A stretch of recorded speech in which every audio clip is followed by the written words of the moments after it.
ისე გაგვიტაცა აქაურმა ამბებმა, რომ სოფლიო ამბებს ვეღარ ვაქცევთ სამწუხაროდ ყურადღებას. არადა სოფლიოში მიმდინარეობს პროცესები, არაერთხელ მithქვამს, რომლებიც ძალიან საინტერესოა, ჩვენთვისაც ძალიან საინტერესოა. რასაკვირველია გულისხმობ ახლო აღმოსავლეთს და იმ აჯაფსანდალს ვიტყვით უნდათ ასე, რომელიც ახლო აღმოსავლეთში კერძოდ ირანში და ირანის გარშემო დატრიალდა ორომტრიალი არის რეალურად. ტრამპი ერთს ამბობს, მეორეს აკეთებს, მეორეს ამბობს, მესამე გამოსდის, მესამეს ამბობს, მეოთხე გამოსდის, მეხუთე ჩანაფიქრი როგორია, მერე შეცვალა არ ვაკრიტიკებ მაინც და მაინც ამიტომ არა, უბრალოდ მართლაც ომი სრულდება და არ სრულდება. შეტევები სრულდება და არ სრულდება. ბიბი ნეთანიახუს რა პროცესში რა როლი აქვს? უსაინტერესოესი ამერიკა ისრაელის ურთიერთობებიც არის უსაინტერესოესი, რომ ვიცოდეთ მაინც. ქვეყნდება ინფორმაციები მაგალითად იმის თაობაზე, სტატიები, ანალიტიკური სტატიები, როგორ დაიწყო ეს ომი, ვინ იყო წინააღმდეგი, JD Vance იყო წინააღმდეგი, თუმცა JD Vance-მა თქვა, რომ პატონო პრეზიდენტო, თქვენ თუ მიიღებთ გადაწყვეტილებას ომის უფრო ზუსტი რომ იყო ირანის დაბომბვის თაობაზე, რასაკვირველია, ხელები ამიწევია, მე თქვენსკენ ვიქნები. ახლა ამ წუთას ვარ მე, მაინც და მაინც დიდი მომხრე არა ვარ. თუმცა სიმართლე გითხრათ, ძალიან სერიოზული მეინსტრიმ მედია საშუალებებიც კი ხშირად გავბედავ და ვიტყვი ასე, ინტერპრეტირებენ ისე, როგორც თავად ეს სწორი სიტყვა თუ არ ვიცი, თავად აწყობთ. ხო, ალბათ არ არის მაინც ბოლომდე სწორი სიტყვა. იმგვარ ვერსიებს გვთავაზობენ, რომელებიც ბოლომდე დასაჯერებელი სულაც არ არის. ანუ იქ რაღაცა არმინა თქვა შეგნებულად გამოტოვებულია მეთქი, მაგრამ აი რაღაცა ისეა აწყობილი სტატიები, ყველაფერი იწყობა, კონსტრუქციაა საბოლოო ჯამში, ხო, რაღაცას უნდა დაადო. ხო, ისეა აწყობილი სტატიები, რომ ანალიტიკური სტატიები, რომ წუნს მაინც გამოუძებნი. და იმიტომ არის აწყობილი მეორეს მხრივ, რომ აი ტრამპი გააშავოს ერთმა, ან ტრამპი პირიქით არ გააშავოს მეორე. აჯაფსანდალი არა, ინფორმაციული დრონების შემოტევაა ჩვენს თვინებზე და გაგიჭირდება ორიენტაცია კაცგანა, არა, გულახდილები ვიქნებით. კარგი, ირანის ამბავი ერთია, მაგრამ ამასობაში შემოგავიწყდება ადამიანს უკრაინის ამბავიც. უკრაინა შეერთებული შტატებსა და უკრაინას შორის ახლა საუკეთესო ურთიერთობაა მეთქი, რო გითხრათ, ტყუილი იქნება. მოდის ვიხდი, ვიდრე ამ თემას შევეხებოდი, მაგრამ მეორე სიტყვა რუტე ტრამპის შეხვედრაზე და უფრო ზუსტი რომ იყო საერთაშორისო იმ კონტექსტზე, რომლის მთავარი ნაწილიც არის კი, მაგრამ რატო არ გვეხმარებით ორმუზის სრუტის განთავისუფლებაში, რატომ არ გინდათ? ჩვენ ხო საბოლოო ჯამში არ გვინდა, არ ვართ არ უნდა ვიყოთ ასე დაინტერესებულები. ტრამპის საყვედურია. რუტე ნაწილობრივ დაეთანხმა ნატოს გენერალური მდივანი პრეზიდენტ ტრამპს, რომელზეც ვრცელდება სხვადასხვა ინფორმაცია, რომ მან ტრამპმა რუტეს მიაყენა ოვალურ კაბინეტში შეურაცხყოფაც კი. ცხადია, სიტყვიერი შეურაცხყოფა იგულისხმება. მოკლედ ტრამპი უხეშია, ხისტია, უხეშია. ეს ინფორმაცია სწორია თუ არა, ამაზე არ ვცდილობ. ეს ინფორმაცია რო ვრცელდება უკვე, ამგვარი ინტერპრეტაციით რო ვრცელდება რამ ინფორმაცია ამ შეხვედრის თაობაზე, ეს ვერსიაც რომ განიხილება, რომ ეს ჩვენში დარჩეს და მართლა მოხდა, ხო, ეს უკვე პრობლემაა. სოფლიოს უსაფრთხოებისთვისაც პრობლემაა, ეგრა მაგის პასუხია. აქვე ბარემ ვიტყვი, რომ არანაირი ნატოდან გამოსვლა არ იგეგმება. რაც არ უნდა თქვას ტრამპმა, ჯერ ერთი უშუალო ტრამპის გადაწყვეტილება არ ეყოფა ამ ყველაფერს. და მეორე, ტრამპისთვის ნატოდან გამოსვლა იმდენად განცხადება, ამგვარი განცხადების გაკეთება და მე მით უმეტეს აღსრულება შესრულება. ძალიან სერიოზული პრობლემა იქნება, ტრამპი ჩქარობს ხოლმე ხშირად. თავის გადაწყვეტილებებს კი არა, თავის ხანდახან ვერ აკონტროლებს რას, ასე ვიტყვი თქვენის თემართვით, რას ამბობს ხოლმე და ასწევს ტემპერატურას და მე ნახევარი მსოფლიო ამაზე მსჯელობს. მოკლედ, შუალედური არჩევნების პირობებში ამგვარი კონტროვერსიული გადაწყვეტილების მიღება პრაქტიკულად წარმოუდგენელი, აღარაფერს არ ვლაპარაკობ იმაზე, რომ ის მხარდაჭერას ვერ მოიპოვებს მათ შორის რესპუბლიკელებშიც.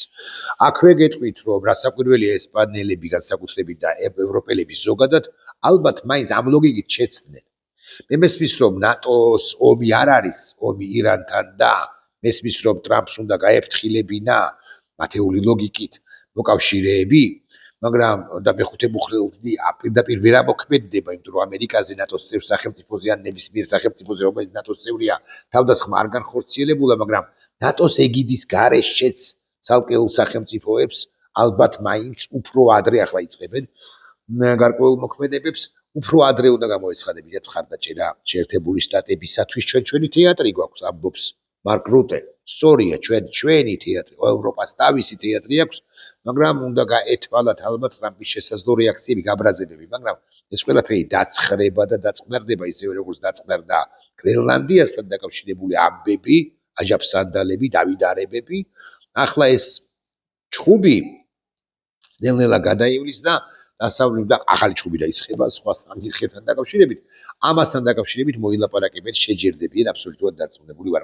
ნერვიულობთ, რომ ნატო დაიშლება, მაგრამ ამავდროულად ბარემ ვიტყვი, ჩვენისთანა ქვეყნისთვის, ხო, გარდაულად აუცილებელია არა მხოლოდ მოძრაობა ნატოსკენ, რაც კონსტიტუციით უზრუნველყოფილია, განსაზღვრულია, კარგია, რომ ეს ჩანაწერი არსებობს და ასე შემდეგ, არამედ ლოკალური და შედარებით პატარა იმგვარი ალიანსებისაკენ, რომლებიც თავის მხრივ გააფორმებენ უკვე შემდგომ პერიოდში მთავარ სამეკავშირეო თავდაცვით, უსაფრთხოებისა და თავდაცვის ხელშეკრულებას სწორედ ასრობ შეერთებულ შტატებთან, თუნდაც ტრამპის პერიოდში ან ტრამპის შემდგომ პერიოდში. ტრამპის შემდგომი პერიოდი თუნდაც გონია, რომ თავდება მაინც და მაინც 29 წლის იანვარში, ან როცა გამოდის ტრამპი ოვალური კაბინეტიდან, ეს ვინმე რასაკვირველია ცდება, ალბათ მაინც ცდება, გარკვეულზე მაღალი ალბათობით უფრო ჯეი დი ვენსი და არა მარკო რუბიო.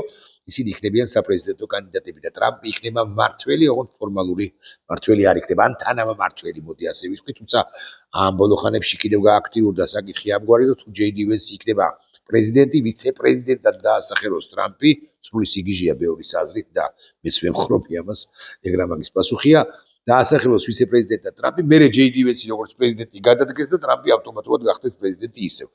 ამგვარი რამ თუ შესაძლებელია, დასაშვებია, ხო? არ ვიცი, არც ეს არ გამოვრიცხოთ, ისეთ ქაოსში ცხოვრობთ. კარგი, ეხლა მნიშვნელოვანი საკითხი არის სხვა რამე. უკრაინა, რომელიც ამასობაში მართლა ყველას დაგვავიწყდა. არა და ირანში ხო წყდება ჩვენი ბედი, მაგრამ უკრაინაში წყდება მეთქი. ამას ვამბობ ბოლო 4 წელიწადნახევარი. დიახ, მე ეს ვამბობ და სხვაებიც ამბობენ.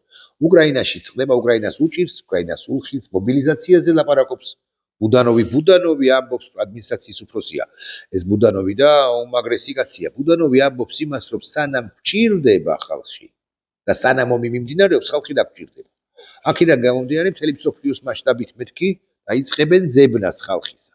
იმიტომ რომ უკრაინას მართლა სჭირდება ხალხი, დამოუკიდებლად იმისა, როგორ აღიქვამს ამ ომს ცალკეული უკრაინელი, ოღონდ რეკრუტირების რასაკვირველია, გაწვრთნის რასაკვირველია, გათვალისწინებით და არა ისე, როგორც რუსეთს სჭირდება, როცა აიყვანენ და ეგრევე ადურთინებენ ხოლმე თავს ფრონტის წინა ხაზზე, მერე ის მოკვდება, მერე დაიკარგება, კომპენსაციას არ აძლევენ ოჯახს და ასე შემდეგ და ასე შემდეგ, არ ვიცი რამდენი ზუსტად, მაგრამ ყველაზე უფრო ესეთი რუსეთისთვის სასარგებლო დათვლებით მართლა 500,000 კაცი მოუკვდა, ხო?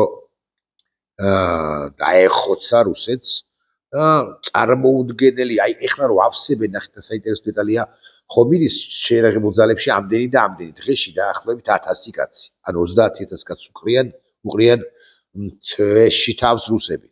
უკრაინელები უკვე იმაზე მეცխოცავენ უკაცრავად სიტყვისთვის, ვიდრე შეერაღებულ ძალებში მიდის თუნდაც საზარბაზნე ხორცი რუსეთის ფედერაციიდან. მესმის რომ ვეება სახელმწიფოა, მაგრამ ასე წარმოუდგენელია, რომ ბოლომდე გაგრძელდეს. ხო, ესეც არის ერთ-ერთი მიზეზი იმისა, იმ ხმებისა და გარკვეულწილად სწორი სცენარისა, არ გამოსარიცხი სცენარისა, რომ პუტინს დააყირავებენ. ახლა მე ამაზე ვიდეო ბლოგი მქონდა, ამ ვიდეო ბლოგს კი არა, Reels თუ არ ვწდები Facebook-ზე. ყავდა 154 თუ 155,000 მაყურებელი. მე ახლა ამ ანუ YouTube channel-ზე აქ აღარ გავიმეორებ იმ ძირითად ნათქვამს, რაც Reels-ში ვთქვი Facebook-ზე, მაგრამ ესეც უნდა ვიცოდეთ, რომ პუტინს არ აქვს ბოლომდე დავხენილად საქმე, კრემლში შედის რასაკვირველია, გადაჭარბებული იქნება თუ ვიტყვით, რომ ვერ შედის, მაგრამ კრემლიდან გამოდის ერთდროულად მართლა 3-4 ეკიპაჟი, 4-ვეში ორეული კი არ ახლავს. გამოდის ეკიპაჟი 4 და ღმერთმა უცხის რომელშია თუ არის საერთოდ რომელიმეში ოლიგარქებიც და არა მხოლოდ ოლიგარქები, სამხედროები და არა მხოლოდ სამხედროები შეიძლება თეორიულად იხსნათ მის ამომხირავებლად.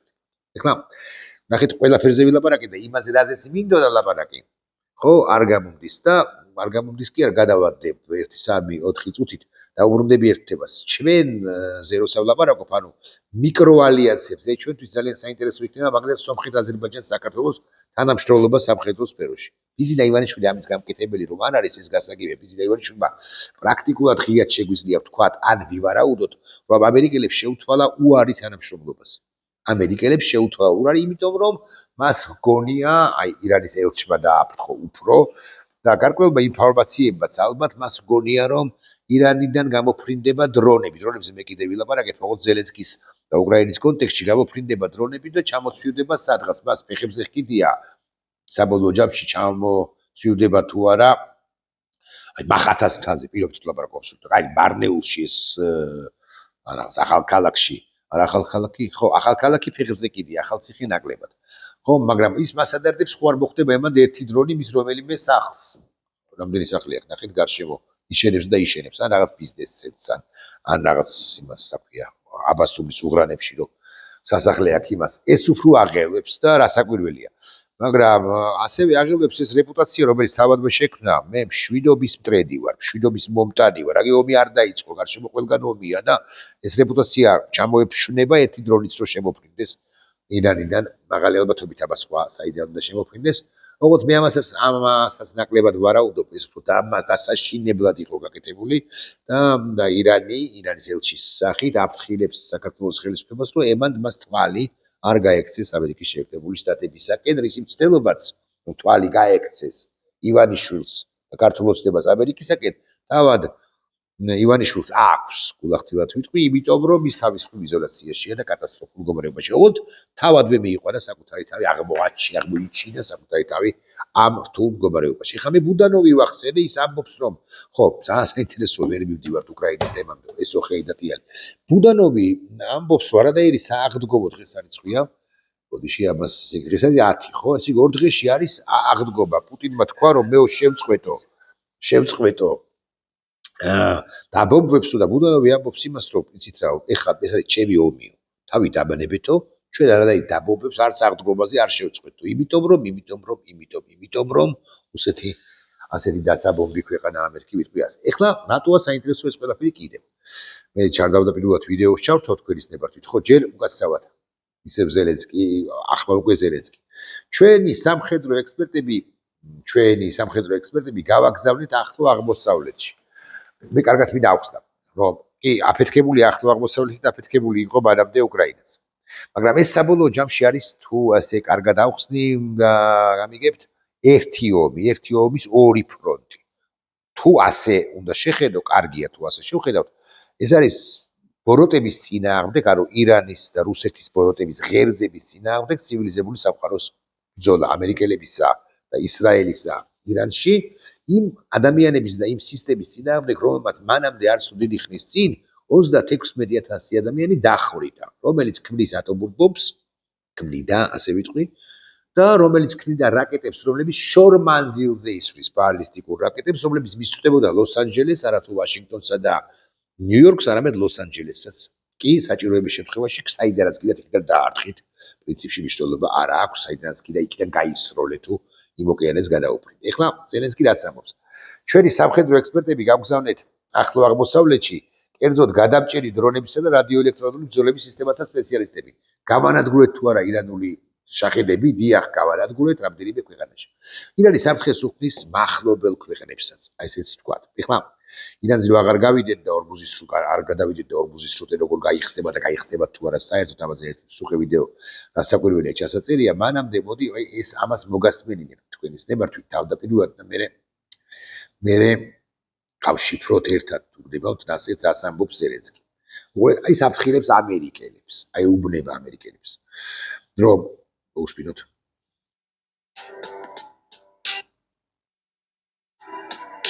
ეს არ არის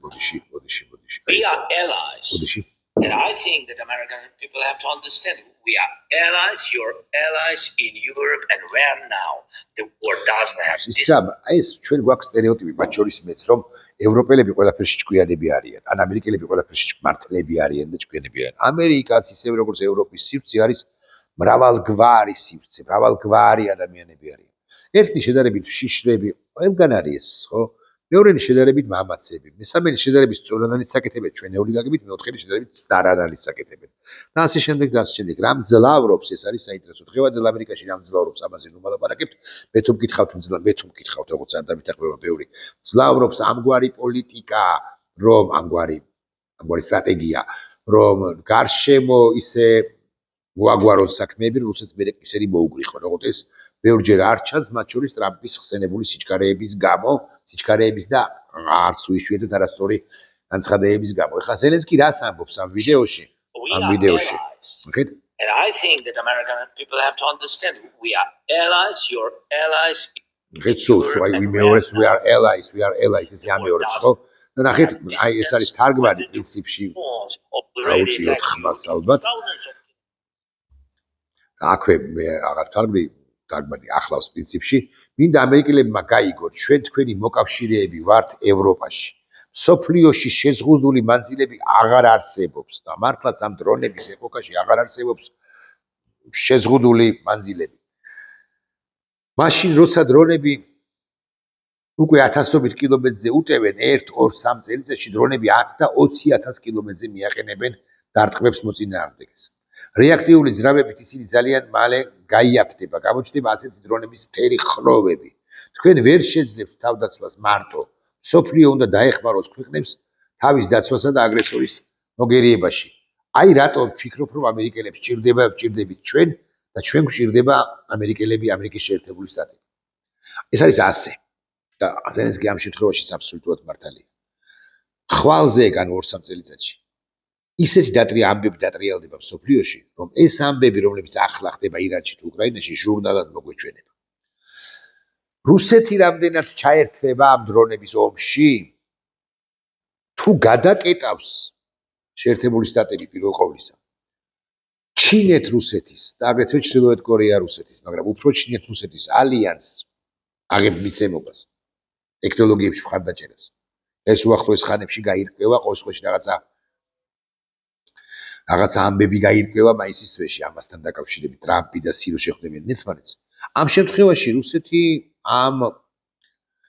ამ სიჩქარეებს ვერ ახყვება უბრალოდ. რუსეთი ისედაც დაბრედვის წინაშე არსებული სახელმწიფოა, მაგრამ ამ სიჩქარეებს უბრალოდ ვერ ახყვება. და ამერიკა ჩამოშლის ამ ბოროტების ღერძებს, ჩინეთის გარდა ალბათ მაინც რუსეთსა და ირანს. ასე ვიტყვით ჩვენის ნებართვით. ხო, და უკრაინა კიდე ამასობაში არ უნდა დამარცხდეს. აი უკრაინას ჩემი მოსაზრებით შეერთებული შტატები მიუხედავად უამრავი სირთულისა მათ შორის ამ გვარ პროგრამებს თანამშრომლობას მოდი ასე ვიტყვი უკრაინასთან ის აუცილებლად დაიწყებს, გააგრძელებს დაიწყებს. ოღონდ აქ კიდევ ერთხელ უნდა ვახსენო ევროპა და ევროპის სახელმწიფოები. ისინი უნდა იყვნენ ადეკვატურები ამ პროცესში.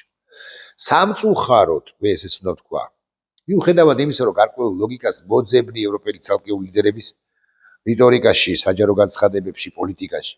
სამწუხაროდ ევროპა მაინც არ არის ადეკვატური. ვერც ევროპა და ევროპა უფრო ვერ აღიქობს საერთო ომად იმას, რაც ხდება. ის, რაც ხდება ირანში, არის გამოძახილი იმისა, რაც ხდება უკრაინაში. რაც მოხდა უკრაინაში, არის გამოძახილი იმისა, რაც მოხდა ავღანეთში. და ასე შემდეგ და ასე შემდეგ. და ბარემ ჩემი ორი საერთო პროგნოზი. არანაირი მოლოდინი იმისა, რომ ირანიდან გავა შეერთებული შტატები ფუსოთ არ გააგრძელებს დაბომბვებს, განადგურებას მისი კრიტიკული ინფრასტრუქტურის არ უნდა გქონდეს. ეს კარგიც არის ჩემი მოსაზრებით, იმიტომ რომ უნდა აღმოიფხრას, ამოიშანთოს ყველა ნარჩენი ალი ხამენეის რეჟიმისა. მოჩთაბა აღარ არის ცოცხალი, მაღალზე მაღალი ალბათობით. და ყველა უნდა განადგურდეს ბასაჯიდანაც და გუშაქთა კორპუსიდანაც. და უნდა დაიწყოს მერე და ეს იქნება ამერიკის ამოცანა. მინდაზე კი არ არის, ეს უნდა მოხდეს. და ამერიკის ამოცანა ხანდახან ახმიანებენ, ხანდახან არა. ეს არის სწორედ რომ მერე უკვე ალბათ რეზაფნიხლებს მაინც გაუხსნან გზა რომ დაბრუნდეს ირანში და მართლა აყმავდეს ეს ქვეყანა. დანარჩენი ეს ტრამპის მუხარები რომ ცივილიზაციას ირანულ ცივისასთან გავასწორებ და ასე შემდეგ, ეს მხოლოდ მუხარებია. უზარმაზარ ზიას მიაყენებს სასაკვირველია, მაგრამ საბოლოო ჯამში მაინც მუხარებია. უფრო მაინც უნდა ვთქვათ, უფრო წერტილოვნად უთყავენ ამერიკელები და არა ზოგადი დაბომბვები, სადაც სამოქალაქო მსხვერპლი გაცდები დიდი იქნებოდა მოქალაქეებზე გამახსენდა ირანში ორი თორწდები პროვინციის ნაწილი საზოგადოებისა აჯანყდა, ასე უნდა ვთქვა და შეიძლება იგდონ ხელთ ძალაუფლება იმ კონკრეტულ რეგიონებში. ესეც ერთ-ერთი გზა არის სხვათა შორის იმისთვის, რომ ირანი ნორმალურ სახელმწიფოდ იქცეს, თუმცა არა ვარ არწმუნებული ბოლომდე, რომ ზაფეხლები შეძლებს ძალაუფლების ხელში აღებას. მოკლედ ეს დაბომბები გაგრძელდება, ვიდრე არ განადგურდება ირანის ყველა ინფრასტრუქტურა მისი სამხედრო მრეწველობისა, ვიდრე ირანი აკონტროლებს, ბასაჯი აკონტროლებს და გუშაქთა კორპუსი ნაწილობრივ აკონტროლებს, რა ქვია იმას, ორმოზის სრუტეს, ვიდრე ნავთობი ესეთი ძალიან მძიმე მდგომარეობაშია, ოღონდ ევროპელები ამ ყველაფერში ჩაებებიან. ერთიანი სტრატეგია სირთულეების მიუხედავად ევროპა შეერთებული შტატებისა ჩამოყალიბდება, გარდაუვალია, რომ არ ჩამოყალიბდეს. და კიდევ ერთხელ საქართველოს რა გზა აქვს, ნატო უნდა დავტოვოთ კონსტიტუციაში, ბიზნეს ივანიშვილი უნდა მოვიცილოთ, ნატო უნდა დავტოვოთ კონსტიტუციაში, მაგრამ პატარ-პატარა ალიანსებზეც უნდა ვიფიქროთ. წინააღმდეგ შემთხვევაში შეიძლება არის გამოჩენებაც. რამდენადაც ვიცი. ხო, წინააღმდეგ შემთხვევაში ჩვენ კიდევ უფრო მეტად გაგვიჭირდება და ბიზნეს ივანიშვილია მთავარ ავტორი იმისა, რომ ჩვენ გაგვიჭირდება. მისი ეგრეთ წოდებული ყალბი მშვიდობა. ეს ყალბი მშვიდობა არ არის, ეს მისი ქონების დაცვის წველი სურვილია. მისი უზრუნველყოფილად ცხოვრების გაგრძელების წველი სურვილია. ფეხებზე არ კიდია საქართველო, ჩვენში რომ დარჩეს.